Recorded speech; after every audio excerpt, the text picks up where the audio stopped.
When we think about the American Revolution, we often jump to big moments like the Boston Tea Party or the Declaration of Independence. But long before these historic moments, anti-loyalist sentiments were growing in backrooms across the New World. Small groups of ordinary people began writing letters, sharing news, and building trust, eventually evolving into a vast information sharing network known as the Committees of Correspondence. Some of the earliest committees weren't born out of revolutionary sentiment, but from a lack of money. Due to the way England operated its colonies, there was not enough British gold or silver in circulation for colonists to conduct business. This led to a variety of bartering tools being used, such as foreign coins, random commodities, and colony printed bills. These bills had a proclaimed value said to be worth a certain amount of British currency. However, due to a lack of regulation, rampant overprinting, and each colony having their own system, the actual value fluctuated wildly. As raw material trade in the colonies flourished, the Crown became more and more frustrated with the volatility of colonial currencies. But rather than providing more currency to replace the bills and stabilize the markets, they simply made colonial currencies less powerful. With the passage of the Currency Act in 1764, American colonies were now prohibited from using their own paper money to pay off debts.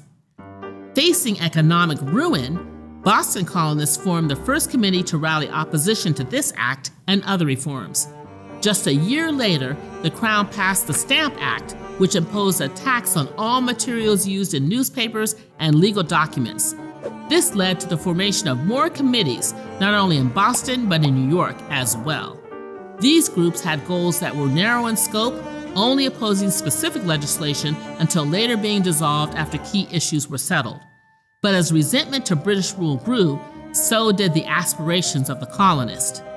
By 1767, tensions between the colonies and the motherland exploded with the passage of the Townshend Acts, which not only imposed taxes on imported goods, but mandated that local judges be paid in British coin to ensure loyalty.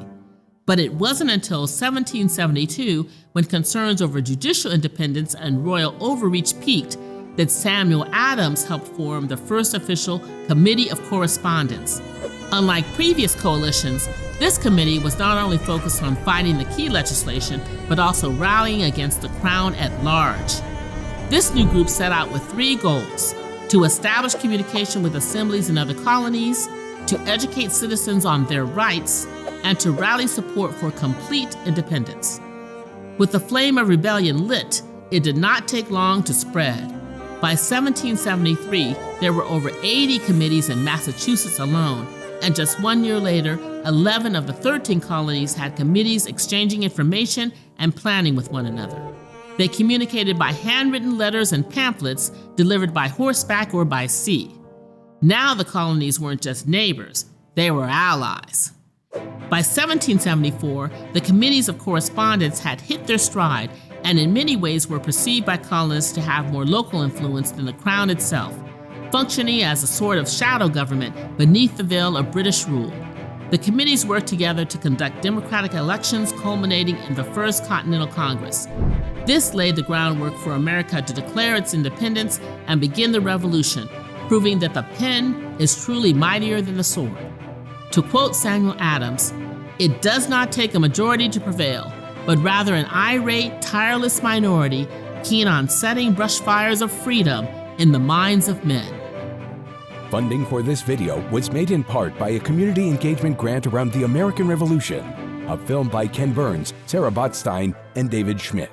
You can stream the full film starting November 16th on the PBS app. We'd like to thank the following funders: